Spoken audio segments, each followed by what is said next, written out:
Anywho, we're going to move on from that. This is how I get you to stop talking.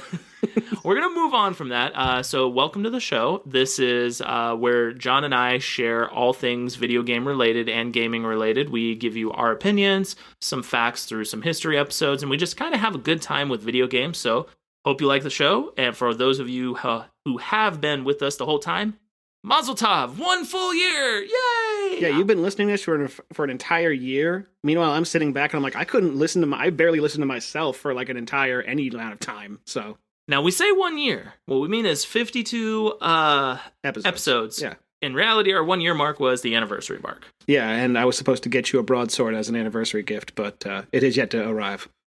Thunder! Thundercat! All right.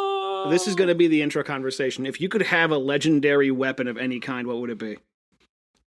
Are we talking video games only? Are we talking mainstream media, books, anywhere? Yeah, anything in between. Like if you want books from a movie, if you said the Black Elf Stone. Okay, so I was gonna say like as an example, I was gonna say like if you wanted the glaive from Kroll, you could have that. The Black Elf Stone from the Shannara series. The Black Elf Stone, literally. So the literal sword of Shannara, not the sword of Shannara.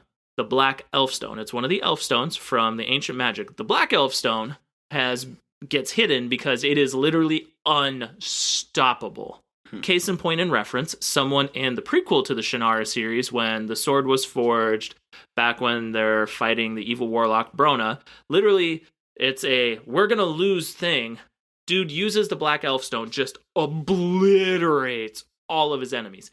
Now, the price to pay is high. I would be paying with my life, but however, having a one-time ability to literally murk anything in front of me for as far as I want or can think, no matter what, poof, gone. Hey, Nintendo. You just want to obliterate Nintendo for no reason? Yeah, give us a better console.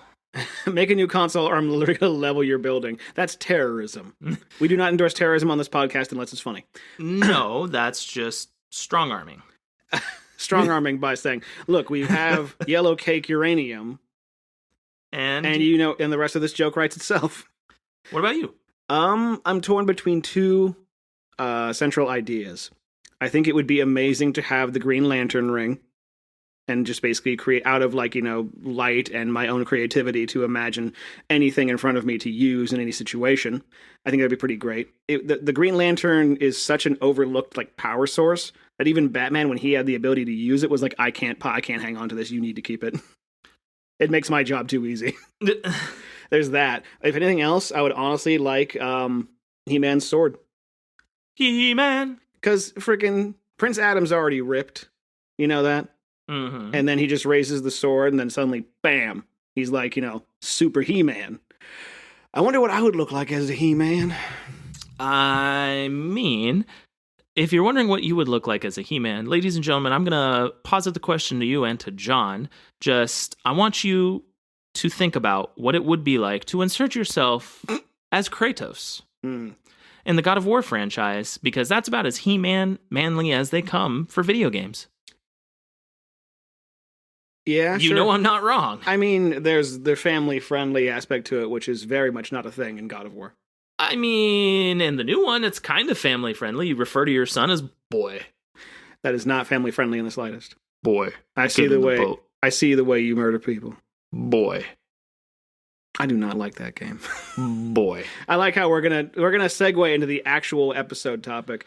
Considering one of the most prolific and is it hyped? I'm not sure. I know it's talked about and people are looking forward to it, but the sequel to one of the biggest games on the PlayStation 4 is coming out this week. So God of War Ragnarok is about to be upon you, and you will be experiencing some Ragnarok. Love it, hate it, wish for the old, embrace the new. This sequel to God of War 2018 is here, and I honestly think that with the new games, there's no middle ground. This is you love it and will play it, or you will hate it and you will bemoan about it. So basically, the delineation is everybody else and then me. Pretty much. But before we get into that topic, ladies and gentlemen, our TikTok is truly live. Oh boy. So I posted my first few reels there. Don't judge me too harshly. Shout out to Taylor Swift. Thank you for your lyrics from the Antihero song. Devoted listener, Taylor Swift. I will firmly admit here on air, I am a Swiftie till I die. I know. I'm just saying, if she listened to our show and she'd be like, "Oh man, they mentioned me. That's so nice of them." How cool would that be? I mean, yeah, it'd be very odd, but cool. It'd be really. It's like I've been online and I've known like artists I've admired for years, and then when they follow me back on Twitter, I'm like, "Oh God, really?" We get a DM and it's Taylor Swift. Hey, would you guys like to collab for a video game idea? And we'd be like, "Oh." We don't make video games. We just talk about them. You give us the money, we'll make anything you want. Yeah, we'll just, take it. just give us money. So please make sure you are taking a look at that. It is our username there is taking a look at that. See what I did there? My scanners, my head is exploding. See what I'm working on my segues. I think they're pretty awesome now, don't you think? So Games with John and James is our TikTok username. There will be more shenanigans, more fun content. I might be able to drag John along for one of them. We have not determined that yet, but if I do, oh boy, that will be the doozy doo of a do. I would just get somebody who looks like me and put them in a Great Value t-shirt. It's Great Value, John. I'm biting this so hard, I don't want to say it. Okay, Danny DeVito, let's go. Yeah. Well, you got to put things out there. All right, but that's enough. But that's enough talking. See what I did there? Let's get into the topic at hand, and let's take you guys on a little bit of a history lesson of God of War, how it started, what it is now, and what people are hoping for it to be. Stick around. Let's go, boy.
Yep. Now, John mentioned arguably the most iconic, would we qualify it as a beat 'em up on the PS2? Like a beat 'em up action RPG-esque? I would call it an action adventure game. So, one of the most iconic action adventure franchises to this date in the God of War series. Is the God of War series, or? So I'm going to use the word series. So there is a delineation. I'm going to use your word there. So obviously we have God of War 1 through 3 across the PlayStation 2 into the PlayStation 3. And then we have Chains of Olympus on the PSP? And Ghost of Sparta as well.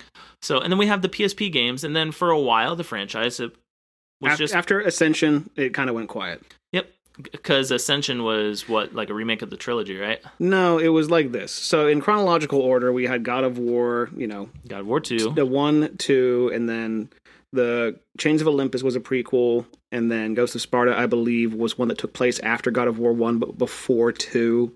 And then God of War Ascension was a game that took place before the first game. But what I'm saying is that like all of them really were kind of in this self-contained story of Kratos and him as basically a servant of the gods, or him as the new God of War, and his endless quest for redemption and revenge against an entire pantheon of gods that really should have been killed a long time ago. And by all intents and purposes have been.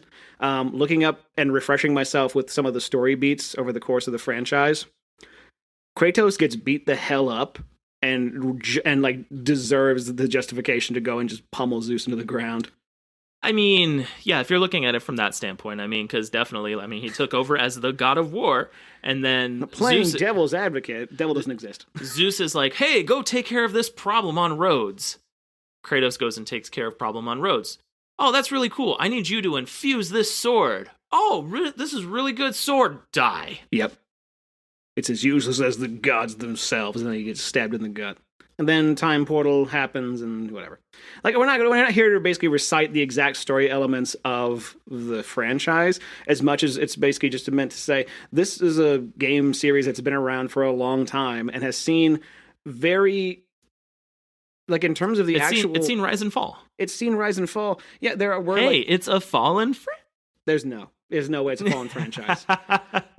What I'm saying is that like all of them really pertain and really kind of iterate very loosely. It's like imagine like Mega Man games, right?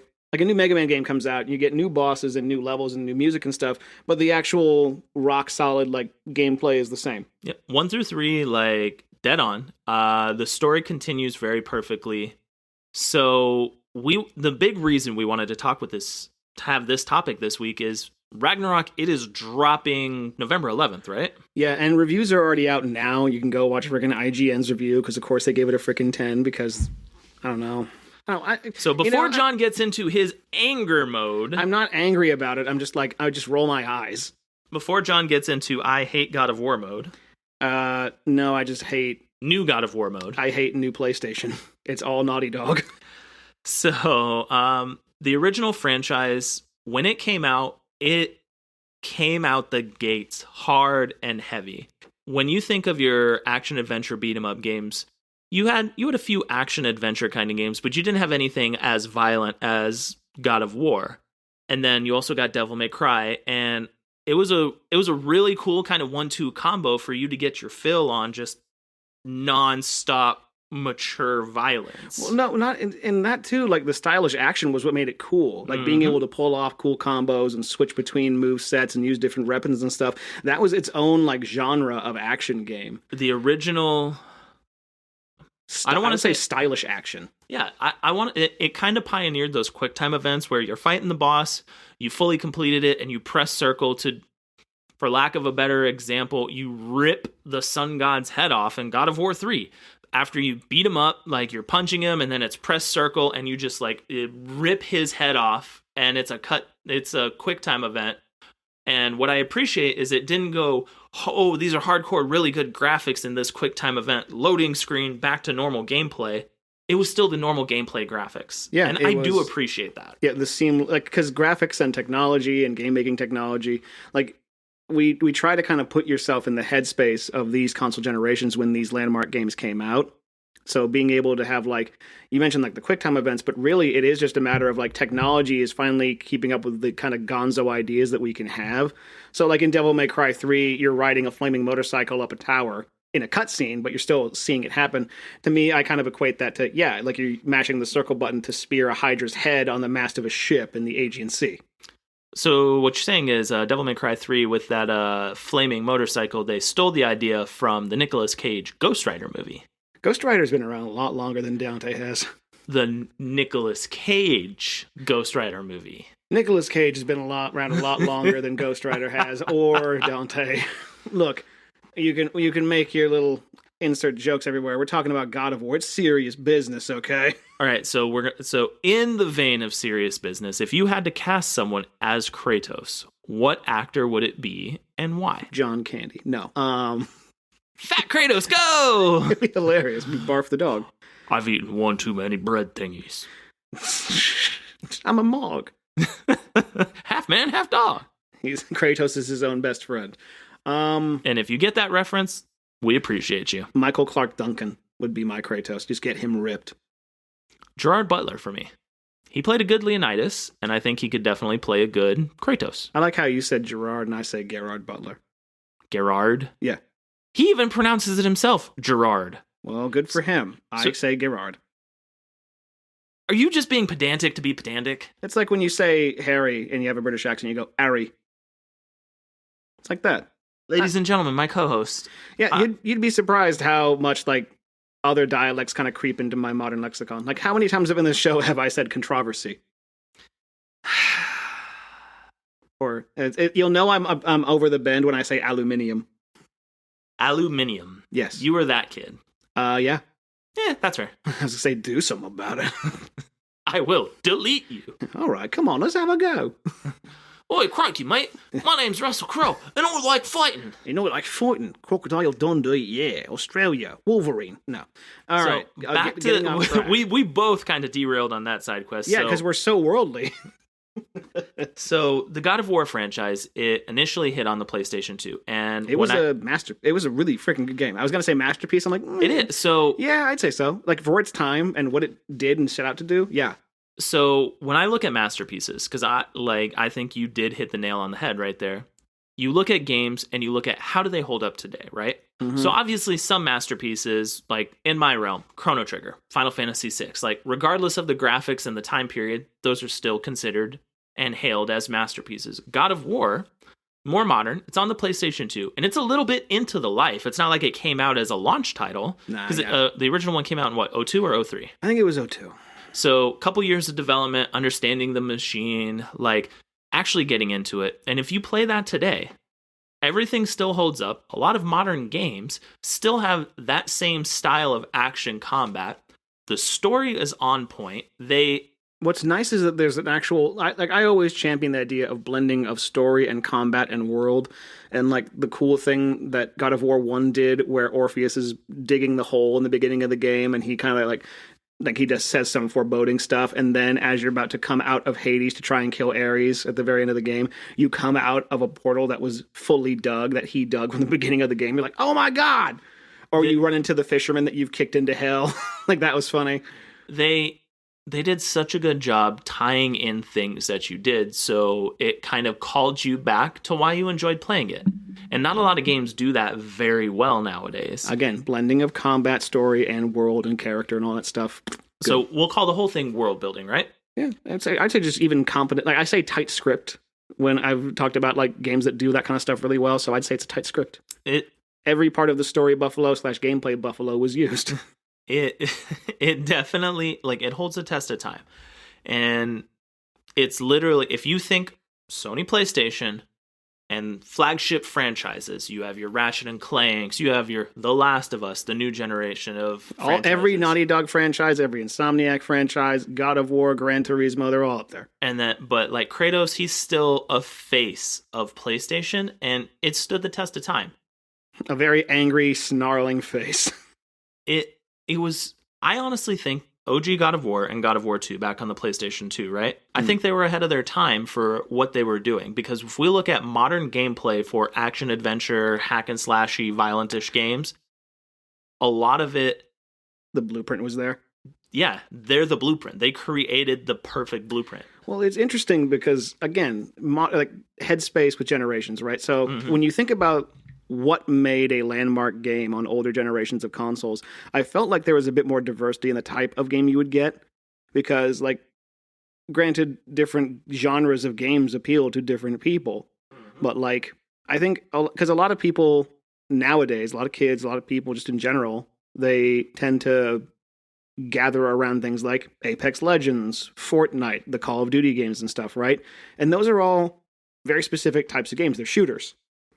A game like God of War is not a shooter by any means, but it kind of still also carries with it the legacy of platform action from other games, but emphasizes action and combat over platforming. Yeah, I'm gonna, have my blades crawling up Cronus,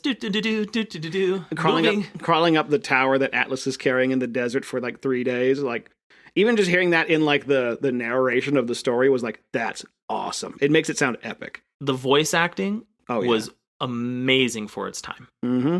So we're heaping all of these praises because if you look at so we'll say the first part of the franchise. I don't want to say half if we look at total games, because it's 5. It's very weighted on one side. It's 6 versus 2. Yeah. If we count Ascension. We should count Ascension. We should. It feels like it was kind of an outlier, kind of an in-between. That was the game where they tried to make multiplayer. There you go. I still struggle to imagine, like, how'd that work? You basically just pick, like, I guess I want purple Blades of Chaos, and I'm dead again. Well, respawn. No, so the first part of the franchise, you we have reviewed tons of games on here, from Kingdom Hearts to Final Fantasies and everything. And when you have From RPG to RPG. right, when you have a franchise that is able to expand its world building and expand what it's doing, keep the good, enhance the good, and bring more good through 1, 2, and 3, including your 2 PSP games, you have the recipe for amazing success. Yeah. And you don't see a lot of games in a trilogy fashion that actually complement the other ones so much. Yeah. And what's even crazy too is they remastered God of War 3 for the PS4. And if you play that game, it's weird how it feels like this relic of game design that used to be on top of the world that kind of isn't anymore, which is why we see a lot of games going in a direction that is very current God of War, current things like Last of Us, and even Silent Hill. I'll get into my kind of qualms I have with that direction of game making and storytelling and stuff, but just to kind of put a cap on the early days of the God of War franchise, what was also nice was that a lot of people immediately write off Kratos as just a bastard villain who grunts and screams and is just angry all the time. That is the outward perception. Every time that we have explored a story about his life or his family or just his trials and tribulations, there's always more humanity that's kind of eked out through the sides. I remember playing one of the best moments in gaming I still consider to this day was in a God of War game. It was in Chains of Olympus for the PSP. So the origin story is that Kratos is, drunk off of his own rage after swearing allegiance to the God of War, and he accidentally, in his fervor of anger, kills his wife and daughter, right? So, in Chains of Olympus, the story basically goes that he's basically trying to find his way to Elysium to see his daughter again, and maybe even live out the rest of his days and swear off his mortality and go live with his daughter again, right? Mm-hmm. And so he goes there, but because of just the nature of the gods being crappy, shitty people, pretty much, Persephone reveals her plan that she's going to basically collapse the plates holding up, the underworld and destroy the underworld and Hades along with it and all that kind of stuff. And that would mean that his daughter, and by proxy him and everything that he's fought for, is dead. So him as a character and you as the player make the choice through a QuickTime event. Not make the choice, forced to make one choice. Well, you make the choice. No, but the way it's illustrated in the game is how the choice is made, right? So the entire game, again, we mentioned QuickTime events, right? Mm-hmm. Mashing the circle button to brutally maim people, kill people, all sorts of fun stuff, right? Yeah.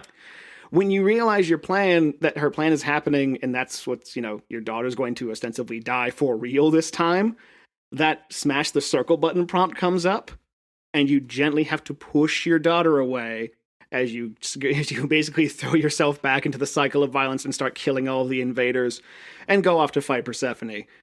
And the scene at the end where he wins and Atlas is basically cursed to hold up the world, kind of like the actual Greek story goes. And he's like, why do this, Kratos? Their word is all I have. And it just shows a truly defeated, humbled, broken person who's still just trying to struggle against it to do all the right things. To me, that demonstrates Kratos' character really well. Despite all of the frickin' spitting and hissing and growling, there's still a person who's very hurt and is just trying to find some semblance of good. Subtext matters. And when you look at Kratos and you look at your characters, you can have your very straightforward characters. Jack, I'm here to kill chaos.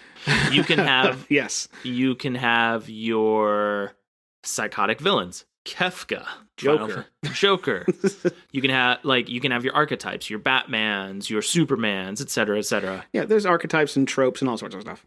Kratos, what I appreciate is every single game there was more iteration of who he truly was on the inside, culminating and that final event, the final moment where he realizes, hey, Pandora, no! Yeah, and he doesn't want Pandora to die. Mm-hmm. He Zeus is taunting him, basically saying, for once in your miserable life, do something right, not to let Pandora go back to the box. And what was inside Pandora's box the whole time? Yeah. Like, you see those moments. Obviously, there is blind rage, but he learns from the blind rage. He moves on, and hopefully the player does too. Because I don't want to keep interrupting, but I want to say, like, the scene at the end, that because people, it's those things that people say at the time that kind of irk me still, where it's like, we don't need to have this thing demonstrated to us about how angry he is when the screen goes completely red after you're punching Zeus's face. It's like, that says something about you, the player, who is just continuing to pummel this character, I think. I think it was an amazing ending. So you beat Zeus, you beat his spirit thingy, and then it goes black and white with Athena, and you're like, no more, essentially. Like, Kratos recognizes his own folly and the folly of his blind rage. And it's such a powerful moment in gaming, because that is let's be real, that is a true culmination of that trilogy, and that was a great way to shut the door on that. And it was like, it's almost, I was going to say it's strangely poetic that as he's destroying the world, he's rebuilding it, because the way that, for the actual particulars of the things that happened at the ending, Athena's spirit, comes back as she, ascended to a higher plane after being killed in God of War 2. She's basically like, give us the hope that was in Pandora's box so that we can rebuild the world and make it better. And he's like, no, this power belongs to everyone else. So it's literally like a Prometheus's fire situation by killing himself and basically spreading his hope jizz on humanity. I mean, enough said. Hope semen. It's candy rain. It's raining white. If any of that falls in my mouth, it's not my fault. They're magically delicious. Kratos' lucky charm. Let's just take this moment in gaming and completely undermine its emotional content by talking about Daddy's jizzies. So we are shutting the door on the first part of the God of War series. I'm actually anxious to hear if there are any comments on this episode, basically saying like, "What the hell are you two talking about?" And like, I'd be like, "Well, son." So the past 20 or so minutes, you've heard us heap quite a bit of praise on this franchise, because both John and I, we loved it. Very weird agreement, because it doesn't always happen. Yeah, like sometimes games actually transcend like a lot of people's opinions of them, and sometimes they're just good. John's wrong everywhere else but here. I could say the same thing about you, asshole. Hey! When we come back, we're going to look at the second half. We're going to touch briefly on God of War 2018, and then we're going to dive into hopes, expectations, and just honest opinion of God of War Ragnarok, because like it, love it, hate it or not, that is literally going to be the talk of the town from here until the end of the year. And you heard it here first. I like how this is going to be the shortest segment we've ever done, because all it's going to be is me going...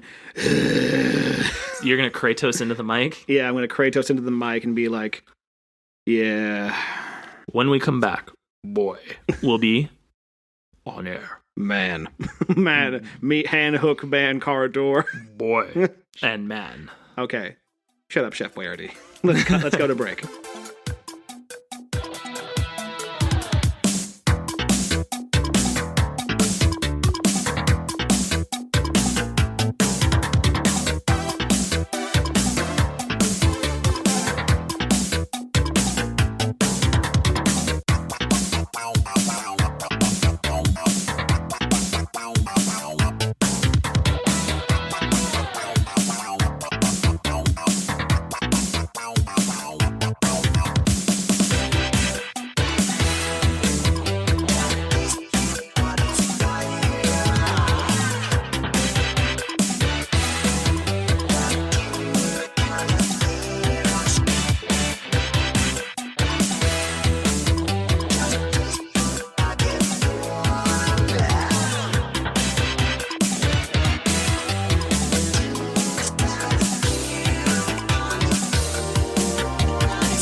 There we go. And we're back, boy. This is going to get... I think this is going to be the one episode where I'm just like, stop doing that. And I will actually make you stop doing that.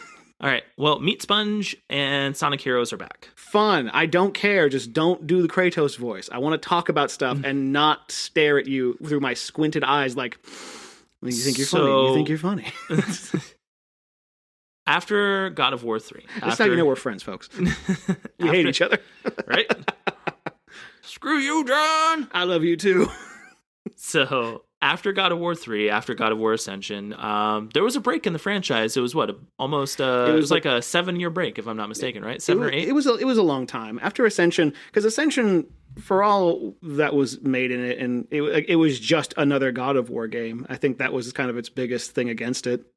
There was also some controversy around one of the trophies that was named Bros Before Hoes, and how like a lot of the kind of spirit of God of War played into this bro-y culture and all sorts of stuff that people tried to, psychoanalyze for years, and I really don't give a shit and don't want to dive into that. But the franchise was put on ice, and then Cory Balrog wanted to take an original idea that David Jaffe had from the beginning to put them in Norse world, and so they went with that.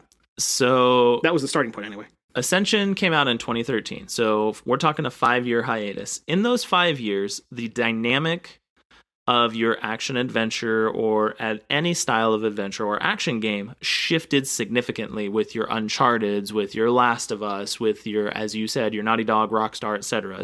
Your Red Dead Redemption 2. And your Dark Souls and like all the trendy stuff. So God of War 2018 hits, and it is, for lack of a better word, it is an amalgamation of a lot of those trends.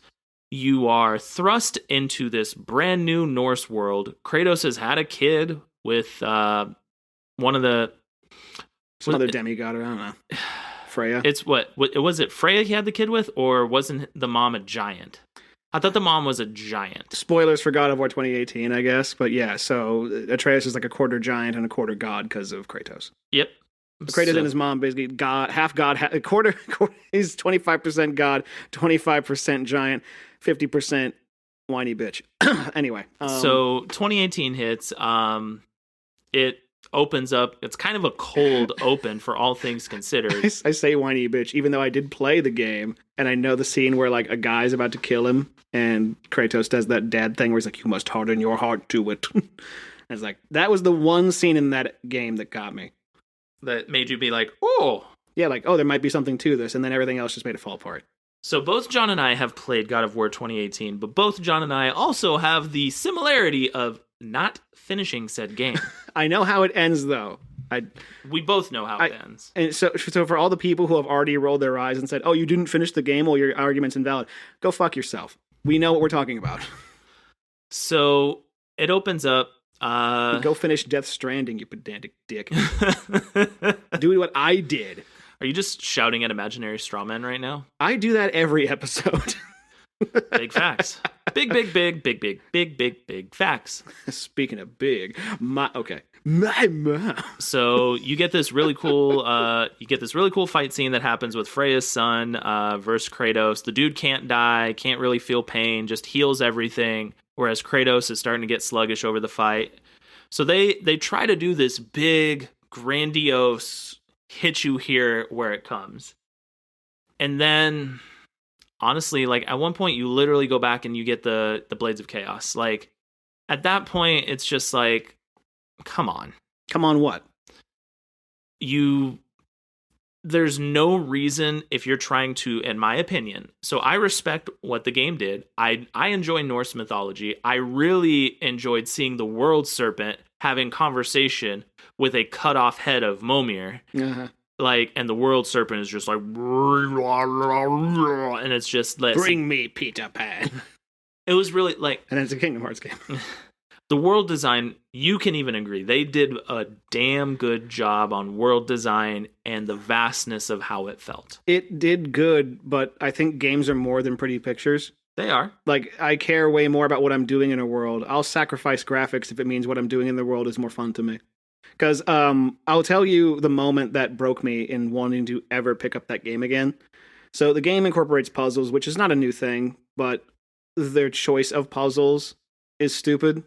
And especially in the Dark Elf, like Light World, Dark Elf World thing. Yep. So the moment that broke me was, so you're supposed to hold these crystals and plant them to make light bridges in order to get across from places you need to go. Mm-hmm. And then there was like an adjacent puzzle room or something that I was trying to figure out, and I had the crystal in there, and I was like, screw it, I'm not going to try and solve this puzzle, whatever. And I just leave the room, and then I realize I have to walk back and get the crystal to make the bridge to keep walking, and I'm like, I have lugged this thing around, and all I've been doing for the past like hour or so is going in between rooms carrying a freaking rock. That killed my engagement with the game, and I'm like, I don't care about story or world building or whatever the hell is happening. What I'm doing in here is boring, and I don't want to do it anymore. So I'm going to sum up the weakness of God of War 2018. It's the hollowness of in between the moments. So the original God of War franchise, your hollowness between moments was filled with fighting and active engagement with the environment, you pressing forward. It was arena combat. It was like, imagine playing Doom Eternal, but instead of a shooter, it's an action game. And that's where the delineation happened. Norse mythology, very rich and awesome. The moments of the game, great. I quoted the World Serpent. You quoted that big moment where Kratos is like, steal yourself, boy. Yeah. Like, there were very visceral and powerful moments, but a bunch of moments does not a game make. Like, it's because you can get stuff like that in a much more, like, you know, dopamine direct into your brain effect with that Call of Duty. If the whole point is to have, like, hallways leading to points that happen in a story or events in a level, like, shouldn't those things be fun to do or at least exciting? You know what I mean? Yeah, I mean, I don't know. It's one of those things where I don't know if I'm too old. You know what I mean? Like, is this what kids just want to do? They want to freaking watch cutscenes and another thing I hated about the game, the gear system. Like, why am I in a single player game? Why do I worry about like this will prevent 20% damage from Dark Elves? It's like, I don't care. I'm only going to be there for like one section of the game. So I think it tried to do a little too much because it is definitely appealing to, you know, what people were. Well, I mean, it's appealing to that, you know, what's current and going on. Like, it was, if you look at it objectively, God of War 2018. You said the bad word.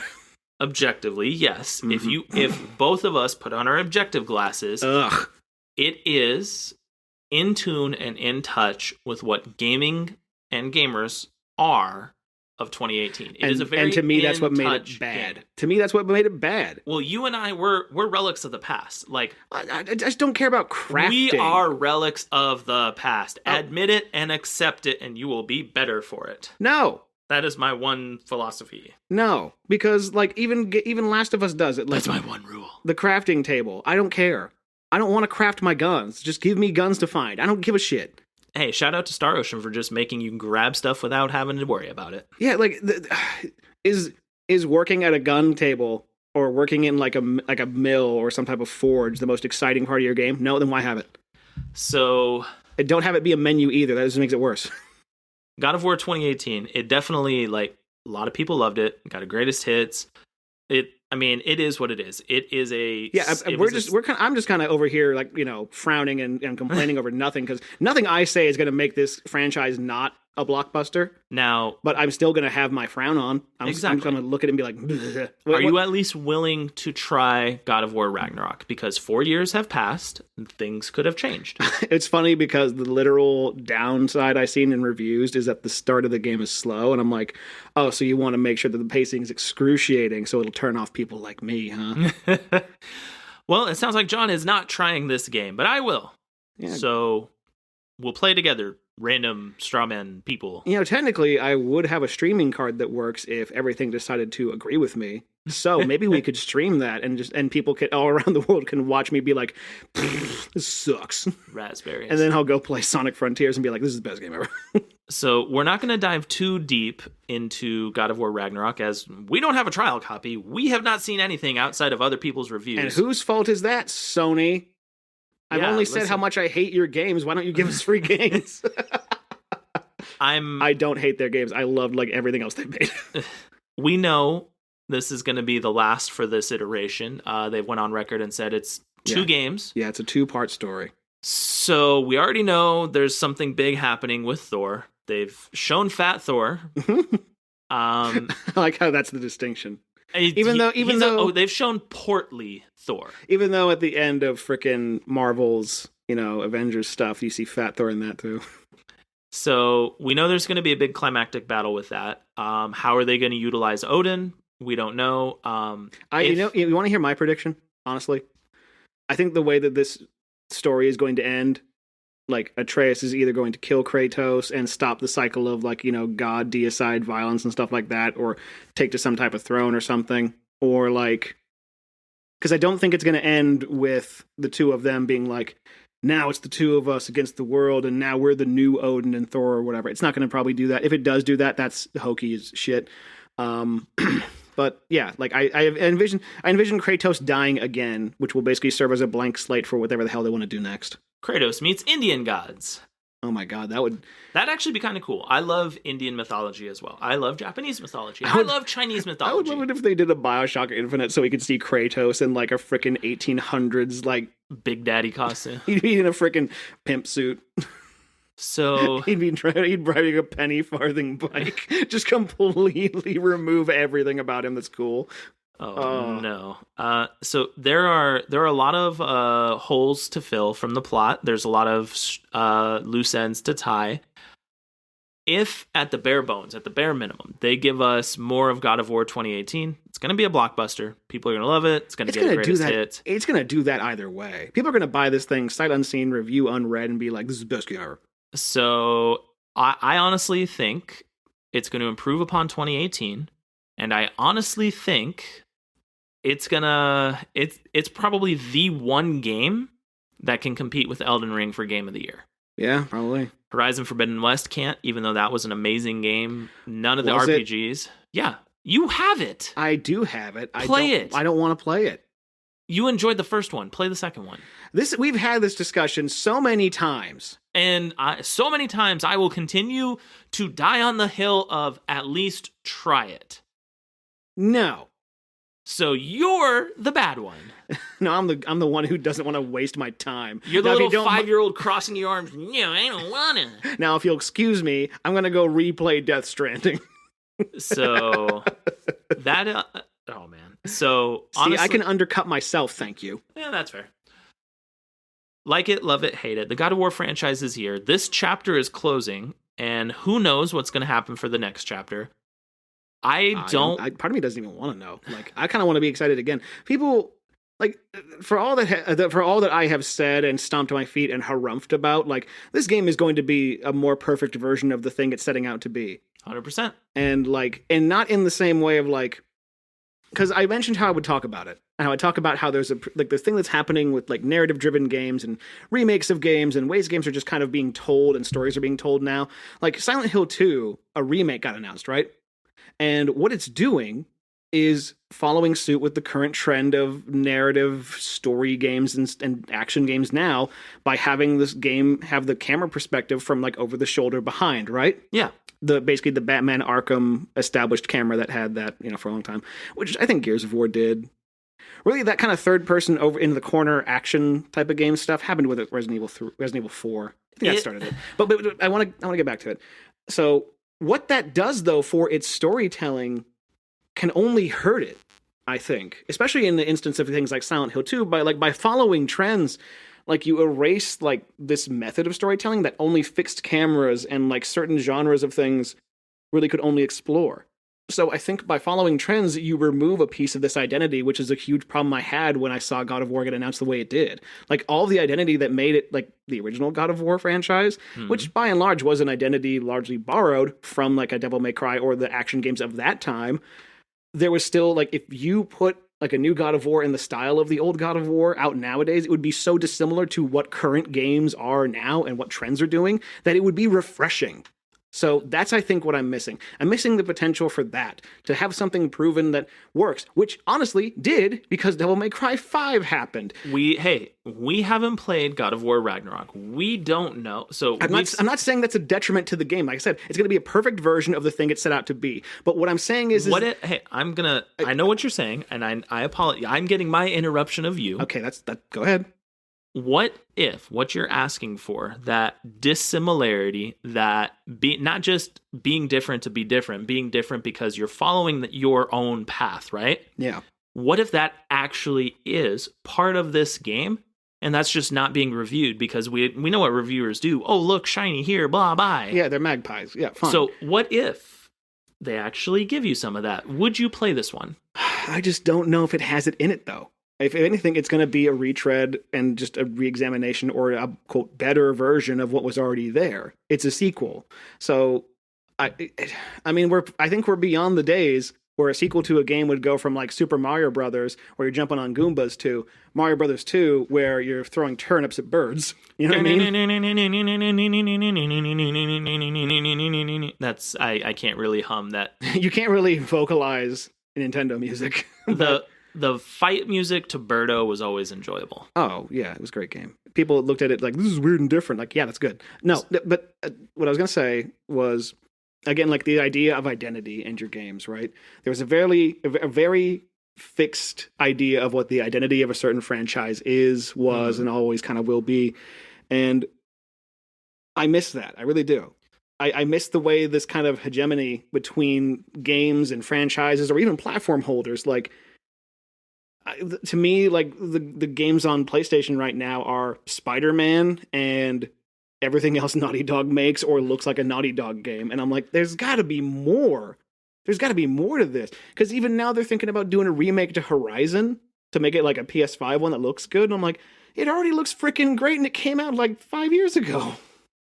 We don't need this. No, cash grabs are cash grabs. I'm very timidly, cautiously optimistic with God of War Ragnarok. I might try it. Who knows? Did you like God of War? 2018? Yeah. It was a neutral experience for me. And everybody knows neutral experiences are the worst. There were moments I enjoyed. Like, I like how you said at the beginning of the episode, you're either going to love it or you're going to hate it. And it's like, what'd you think? It was okay. Yeah. I mean, I didn't hate it. I didn't hate it or love it. I love the big moments they gave us, from the World Serpent to the climactic final battle where you break the dude's neck immediately after he can finally feel and like acknowledge pain again, and you're just literally like. It's like in the issue of Superior Spider-Man where Spider-Man Doc Ock shoots that guy in the head. So yeah, I mean, remember that? That is very accurate. So we are hoping that you guys play it. I hope all of you enjoy it so we don't have to. Let us know what you think about it. Let us know what you think about the God of War franchise. This is I'll be playing Sonic Frontiers. So speaking of that, also later this week, Sonic Frontiers is hitting stores everywhere.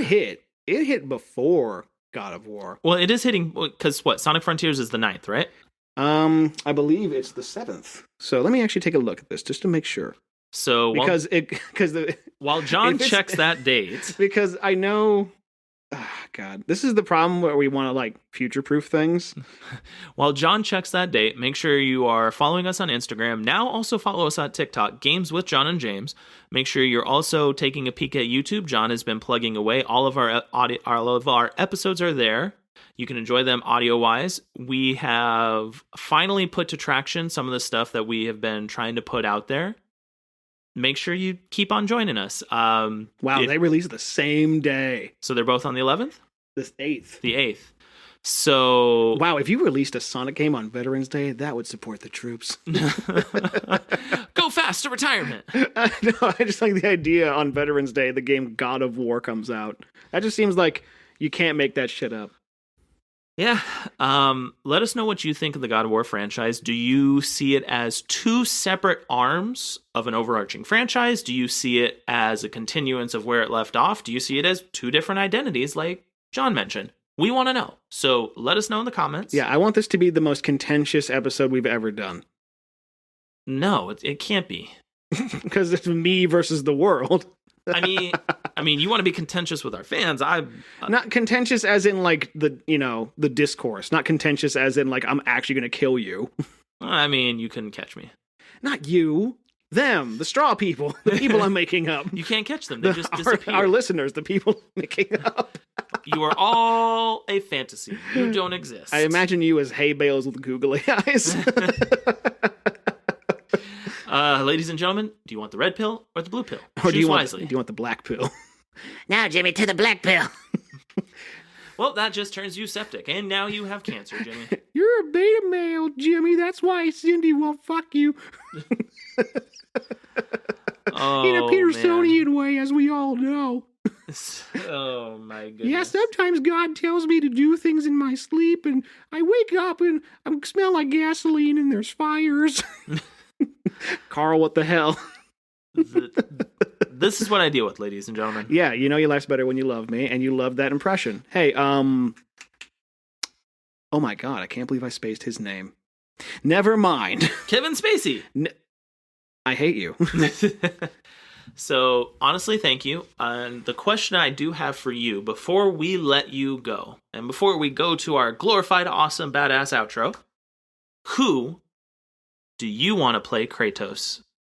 And if your answer is Henry Cavill, I appreciate you highly. But you are slightly wrong, even though he is the sexiest man alive. What are you looking for? You're looking over there. Like, what's over there? Is Henry going to just bust in and be like, I'm going to be a guest on your show? Henry Kool-Aid Man. Superman. Oh, yeah. He would just glower. He wouldn't say anything. Liam Hemsworth, you got some shoes to fill. Yeah, kind of.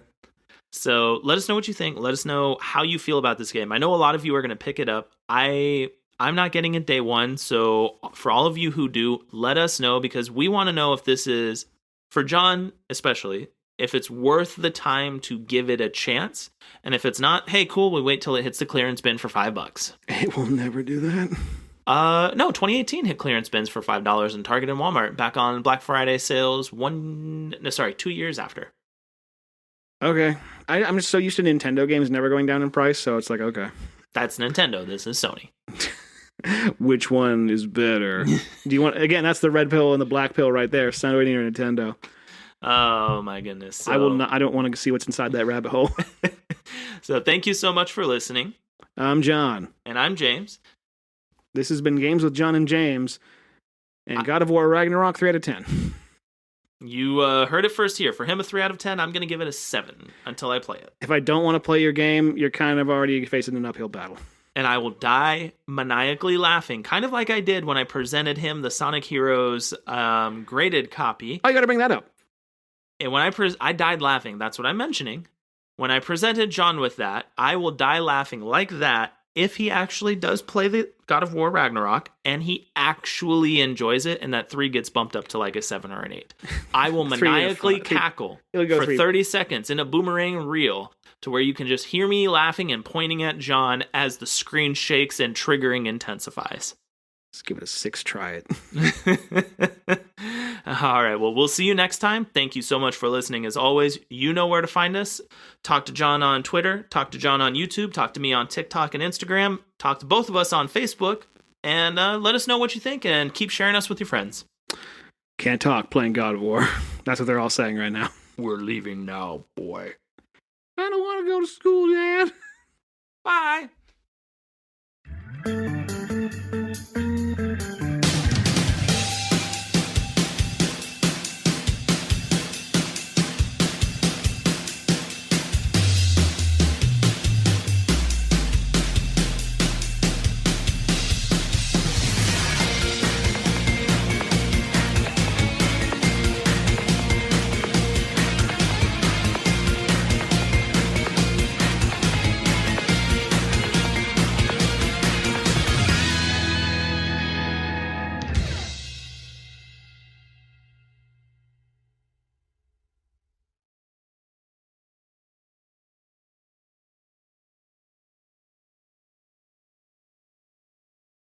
I like how none of that's going to be in there, but I will do my Mickey Mouse impression if you want.